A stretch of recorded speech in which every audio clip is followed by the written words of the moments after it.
받는 시간입니다. 마음의 문을 열고 하나님의 음성을 듣게 하시고 함께 하나님의 생명의 말씀을 공급받아 사람이 떡으로만 사는 것이 아니라 하나님의 입에서 나오는 말씀으로 산다는 그 귀한 은혜를 받는 시간이 되게 하여 주시고 부족한 종을 붙잡아 주셔서 말씀의 도구로 사용해 주시옵소서. 예수님 이름으로 기도하옵나이다. 아멘. 신구약 성경을 통틀어서 사도 바울이 차지하는 비중은 절대적입니다. 그 이유는 왜 바울의 인생이 그렇게 수준이 높았고 하나님께 영광을 돌릴 수 있었는가? 그에게는 감사신앙이 있었기 때문입니다. 윌리엄 제임스라는 사람이 이런 말을 했습니다. 감사를 아는 사람은 다른 사람의 유익을 위해서 산다. 더 중요한 것은 이런 철학, 감사 철학을 가지고 사는 사람은 자기 자신이 달라진다는 것이다. 다른 사람의 유익을 위해서 살고 내 자신이 놀랍게 변화된다는 것입니다. 다니엘서 12장 3절에 지혜 있는 사람은 하늘의 밝은 빛처럼 빛나고 많은 사람을 옳은 대로 돌아오게 한 사람은 별과 같이 영원토록 빛난다고 했습니다. 사도 바울은 많은 사람을 옳은 대로 돌아오게 했기 때문에 우리는 하나님 나라의 사, 그렇게 부를 수 있습니다. 바울은 부활하신 예수님의 부르심을 받은 후에 자기에게 유익하던 모든 것을 분토, 배설물처럼 그렇게 여기고 오직 복음 전파에만 헌신하고 희생했습니다. 바울은 누구보다 더 깊고 신령한 은혜를 받았는데 반면에 가장 심한 고난도 몸소 겪었습니다. 그럼에도 불구하고 바울은 항상 기뻐하고 쉬지 않고 기도하며 모든 일에 감사를 드린 믿음의 사람으로 자리매김을 했습니다. 소위 최고의 감사를 드렸습니다. 찬송가 작사자로 유명한 바니 제인 크로스비라는 여자분이 앞을 못 보는 그러한 핸디캡이 있었는데도 무려 9,000여 편에 달하는 찬송가 가사를 썼습니다. 크로스비는 태어난 지 6개월 때에 가정부의 실수로 그만 소경이 되었습니다. 그러나 어려서부터 할머니가 들려주는 성경 이야기를 듣고 영의 눈이 활짝 열려서 신앙을 가지게 되었고 기도하는 중에 신령한 노래들을 많이 썼습니다. 그 중에 우리가 애창하는 그 384장 나의 갈 길 다가도록 예수 인도하시니 그리고 435장 나의 영원하신 기업 생명보다 귀하다 이 찬송가가 있습니다. 크로스비는 9살 때 이런 기도를 드렸습니다. 어린 나이인데도 만약에 하나님이 나에게 시력을 허락해 주신다 해도 나는 거절하겠습니다. 하늘나라에 가면 밝은 눈을 주실 테니까요. 세상에서 더럽혀지지 않은 깨끗한 눈으로 우리 주님의 얼굴을 보고 싶습니다. 우리는 사실 이 눈을 가지고 있는데 이 눈 가지고 봐서는 안 될 거, 눈 때문에 소위 안목의 정력이라고 그러죠. 눈 때문에 시험에 드는 경우가 참 많아요. 봄으로. 그리고 크로스비는 나는 내 눈을 멀도록 만든 그 사람을 만난다면 그에게 한없는 감사를 드리겠습니다. 자기 눈을 멀게 한 그 장보리를 만난다 해도 사랑하고 용서하겠습니다. 감사하겠습니다. 이런 바울과 같이 최고의 감사를 드렸습니다. 오늘 본문 7절에 바울은 하나님께로부터 받은 계시가 너무나 크고 놀라워서 교만해질까봐 하나님이 자기를 쳐서 오늘 7절 말씀을 다시 보시면은 나를 쳐서 너무 자만하지 않게 하려 하십니다. 그랬습니다. 하나님은 때때로 우리가 교만해질까봐 나를 사랑으로 채찍질 하십니다. 나를 치십니다.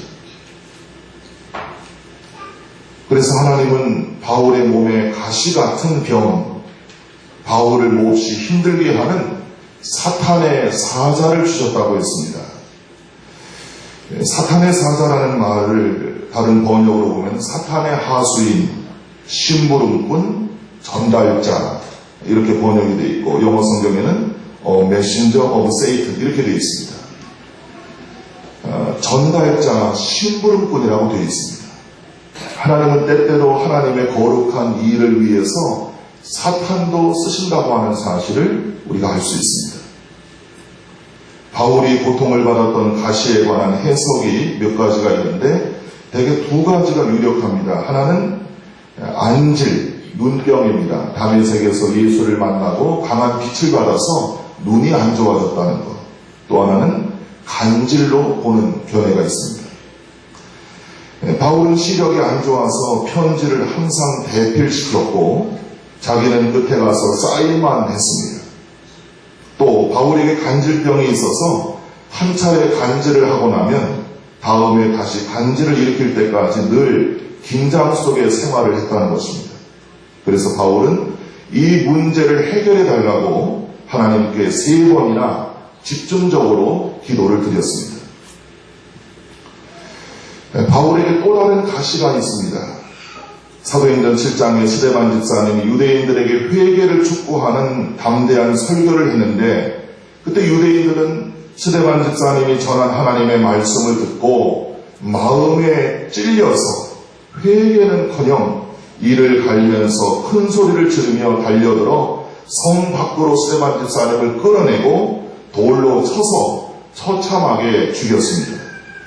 그때 유대인들 중에서 증인들이 자기들의 옷을 벗어 사울이라 하는 청년의 발 앞에 맡겨두었다고 했는데 그 청년이 바로 사도 바울입니다.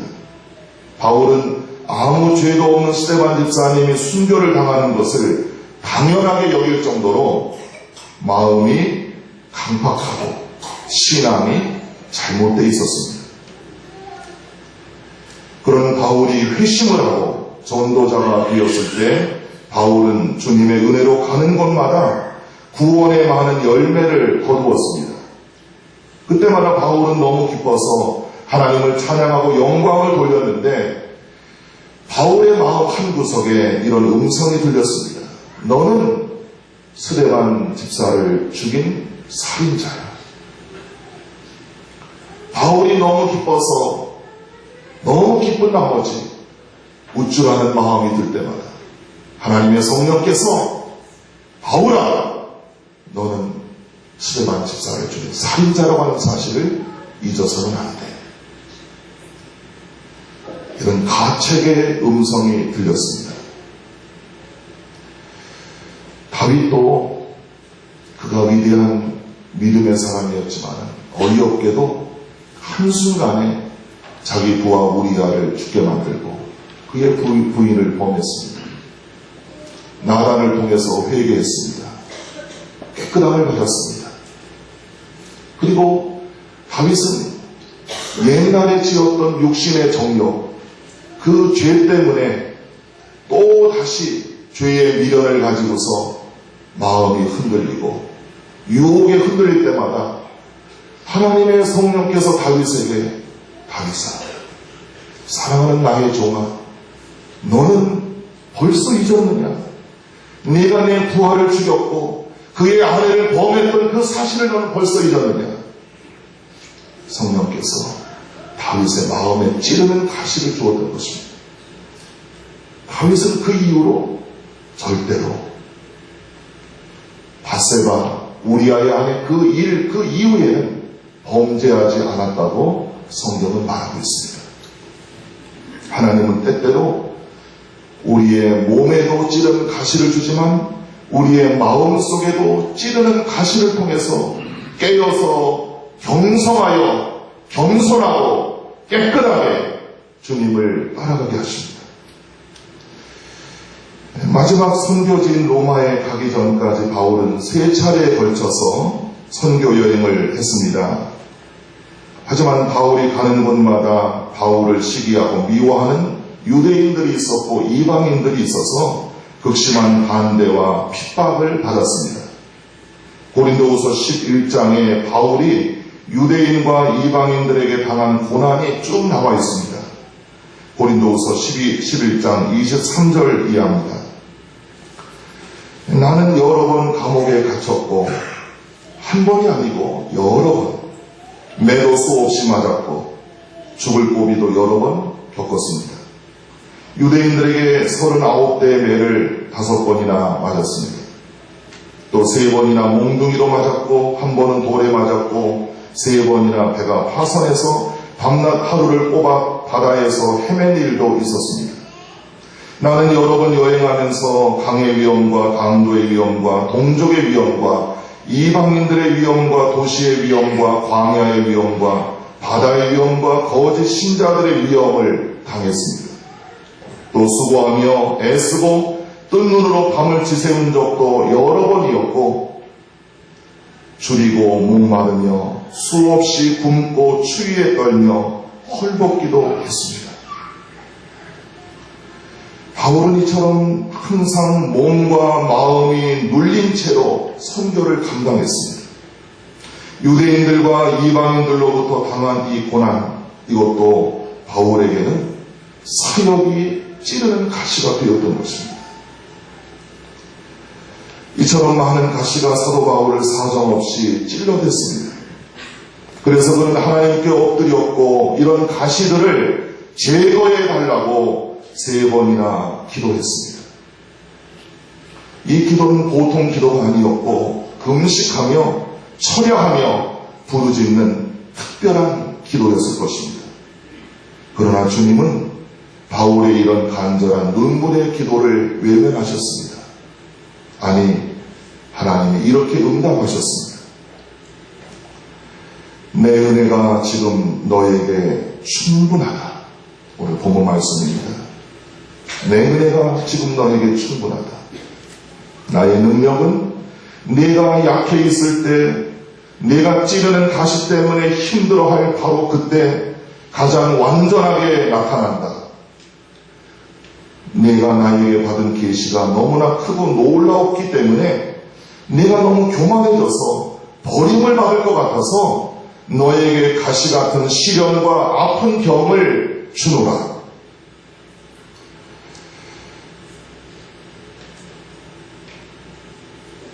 음악의 신동 천재였던 모차르트의 일화입니다.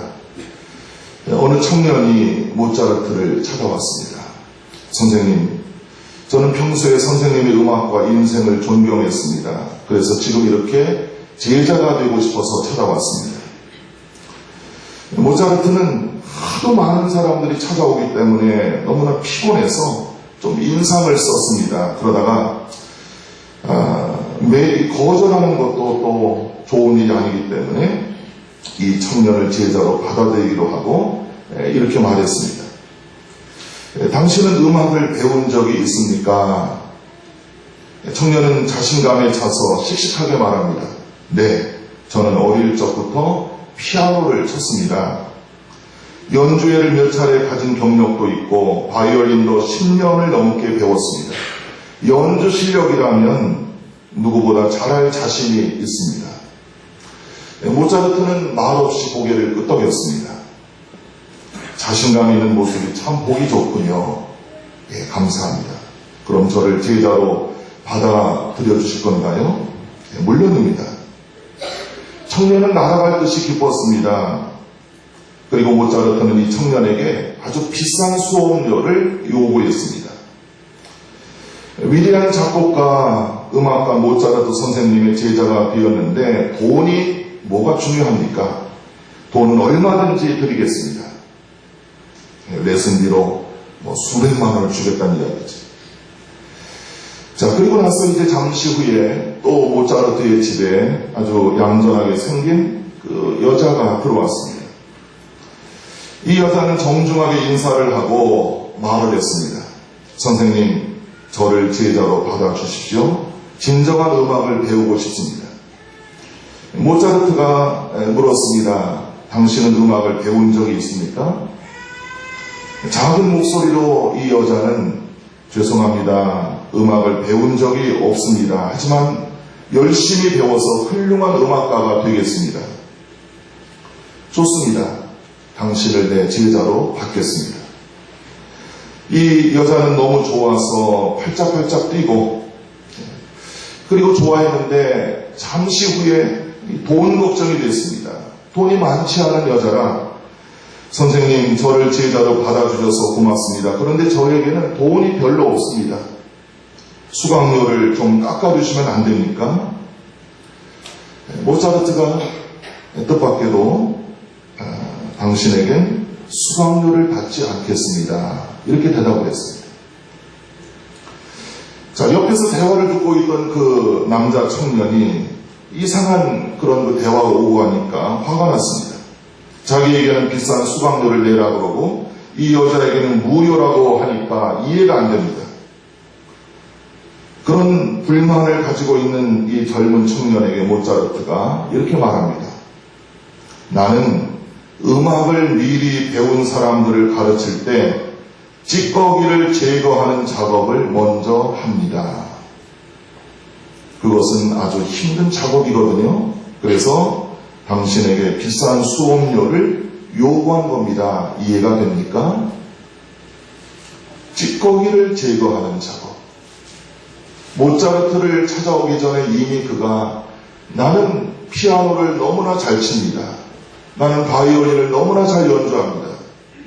그가 가지고 있는 그러한 찌꺼기들, 이런 것들을 모차르트가 제거하기 위해서 오히려 비싼 수강료를 요구했다는 것입니다.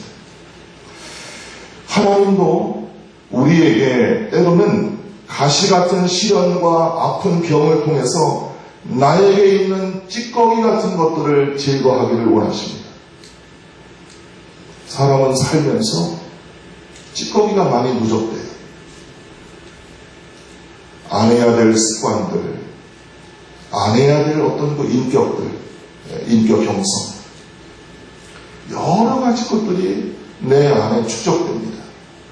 그게 바람직한다면 괜찮은데 좋지 않은, 바람직하지 않은, 또 기독교인들에게는 경건하지 못한, 덕스럽지 못한, 본이 되지 못하는, 떳떳하지 못한 것들이 내 안에 쌓입니다. 그 찌꺼기들을 제거하기 위해서 하나님은 때때로 가시 같은 시련과 아픈 병을 주실 때가 있습니다. 그래서 찌꺼기를 제거함으로 정금같이 쓰시기 위함입니다.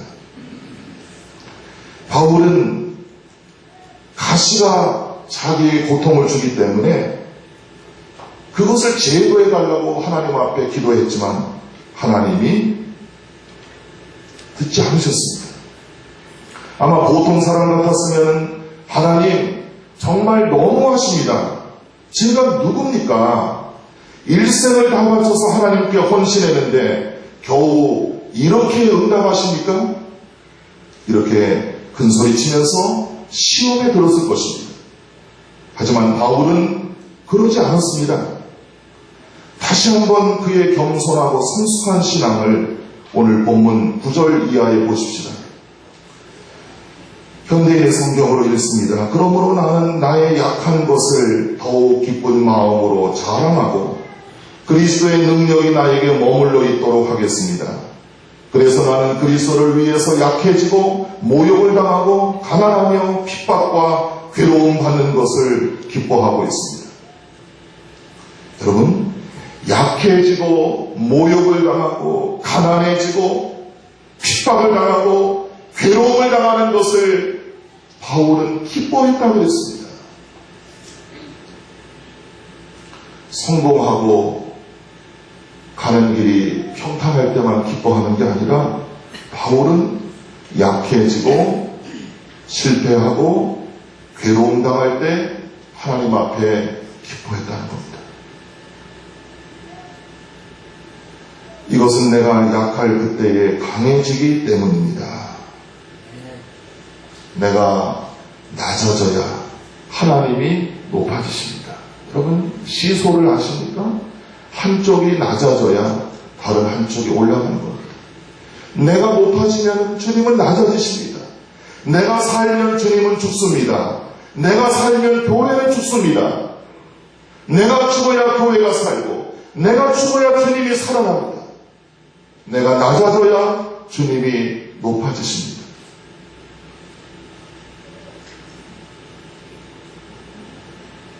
하나님의 사람 사도 바울은 최악의 상황에서 최고의 감사를 하나님께 드렸습니다. 할렐루야. 최악의 상황에서 최고의 감사를 하나님께 드렸습니다. 가시 때문에 그는 더 성숙해진 것입니다. 약할 때 강해진다는 말은 더 성숙해진다는 것입니다. 영화 슈퍼맨을 우리가 잘 알고 있습니다. 그 주인공 배우 크리스토퍼 리브라는 사람, 이 사람이 슈퍼맨의 주인공으로 나오면서 세상에 알려졌습니다. 상도 많이 탔습니다. 그런데 1995년도에 승마대회에 나갔다가 말에서 떨어지고 그만 목뼈가 부러져서 온몸이 마비되었습니다. 전신마비로 꼼짝을 못합니다.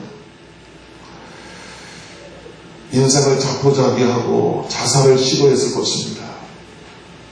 원망하고 불평했을 것입니다. 그러나 크리스토퍼 리브는 곧 마음을 가다듬고 온몸과 머리를 휠체어에 묶고 모니터와 마이크를 통해서 연기를 지시하는 방법으로 영화 황혼 속에서를 감독했고, 또 98년도에는 스릴러 영화였던 그 이창에서 본인이 휠체어에 앉아서 사진 기자 역할을 해서 많은 사람들에게 감동을 주었습니다.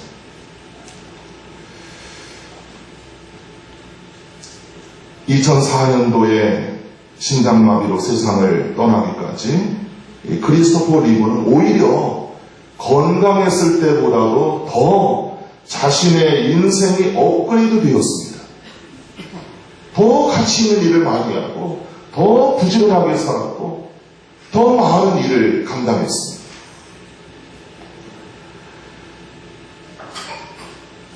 여러분, 가시는 내 인생을 망치는 것이 아니라 가시는 이와 같이 내 인생을 더 성숙시켜주고 나를 더 영적으로 업그레이드 시켜주고 내 인격을 좀 더 새롭게 만들어주는 역할을 합니다. 2010년도 한 해를 결산하고 오늘 하나님께 추수감사절 예배를 드리시는 사랑하는 성도 여러분,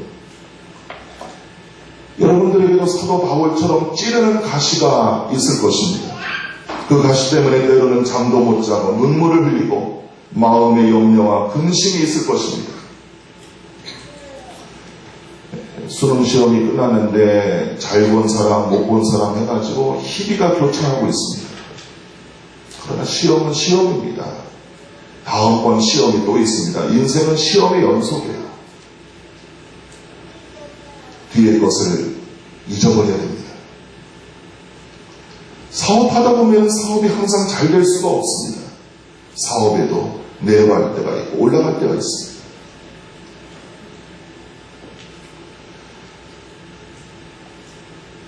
내 인생 속에 가시가 있습니다. 그러나 하나님께서는 그 찌르는 가시가 있는 우리의 머리카락까지도 세시고 불꽃 같은 눈으로 우리를 24시간 지켜주시고 보호해 주십니다. 그 찌르는 가시 같은 모든 시험을 감당하게 하시고 피할 길을 주시겠다고 약속하셨습니다. 가진 것이 없어도 하나님 때문에 즐거워하며 기뻐한다는 하박국처럼 찌르는 가시 때문에 힘들지만 기뻐하고 감사했던 바울처럼 십자가의 쓴잔을 앞에 놓고 하나님께 감사의 기도를 드렸던 예수님처럼 우리는 가시 때문에 넘어지는 게 아니라 그 가시 때문에 오히려 일어날 수 있는 믿음의 사람들이 될 수 있기를 바랍니다. 독일에 오래전에 대기근이 있었을 때 한 부자가 가난한 아이들을 위해서 매일 빵을 나눠줬습니다. 이 자루 속에는 너희들이 하나씩 가져갈 빵이 있으니까 꼭 한 객씩만 가져가고 내일 오면 또 줄 테니까 그냥 가라 그랬습니다. 애들은 배가 고프니까 무섭게 달려들어서 그 자루에서 서로 큰 빵을 골라가지고 집으로 달려갔습니다. 그런데 그레첸이라는 한 어린 소녀가 가만히 서 있다가 마지막으로 그 남아있는 제일 작은 빵을 들고 할아버지 감사합니다 이렇게 인사를 하고 집으로 갔습니다. 다음 날도 똑같이 아이들은 빵을 집어들고 집으로 가기 바쁩니다.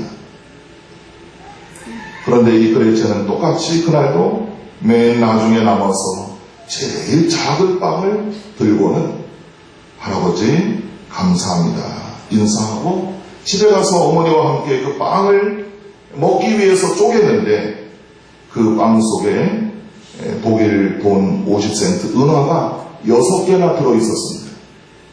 깜짝 놀라서 이 할아버지에게 다시 와서 말씀을 드리니까 웃으면서 얘야 감사할 줄 아는 사람에게 주는 선물이야.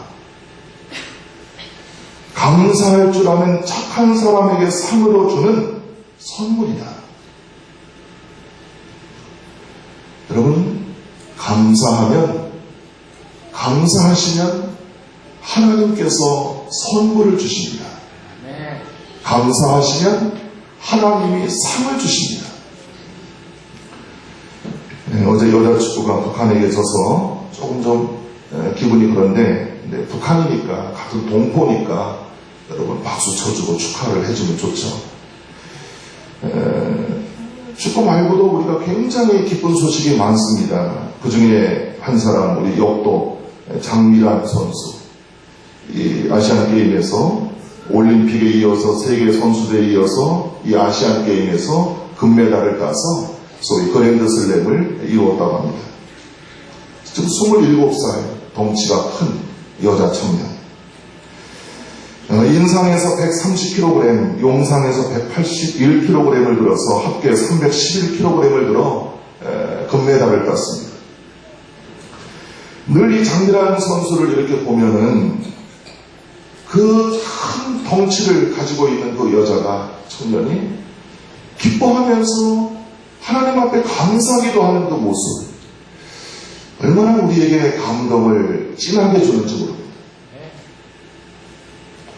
여러분, 하나님께 감사하는 그 선수에게 하나님이 상을 주셨다고 믿습니다. 감사하면 하나님이 상을 주십니다. 오늘 추수감사절 예배를 드리고 감사 예물을 드리는 성도 여러분, 우리의 일생 하나님 앞에 가는 그날까지 원망하지 말고 불평하지 말고 감사하고 기뻐하고 하나님께 모든 걸 맡기면서 인내하면서 살아가면 그 가시 때문에 오히려 내 인생이 축복이 넘치게 되는 줄로 믿습니다. 하늘문이 열리는 은혜가 임하시기를 축원합니다. 기도하겠습니다. 하나님, 똑같은 인생을 살지만 어떤 사람은 계속 덕을 세우고 본이 되며 발전하고 성숙해집니다. 달라집니다. 변화됩니다. 그러나 어떤 사람들은 늘 인상을 쓰고 찡그리고 불안해하고 초조해하고 삽니다. 삶의 조건이 나빠서가 아니라 오히려 다른 사람보다 더 삶의 조건이 환경이 좋은데도 불구하고 원망하며 불평하는 그런 일들이 많습니다. 오늘 바울을 봅니다. 악조건 속에서도 최악의 상황에서도 최고의 감사를 하나님께 드렸습니다.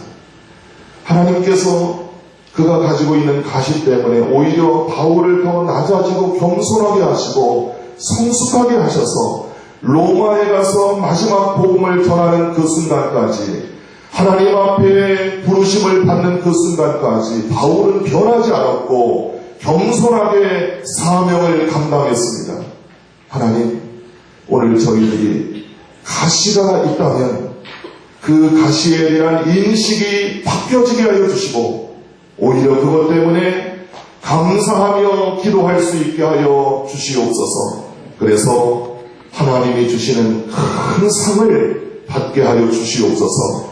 예수님의 이름으로 기도하옵나이다. 아멘.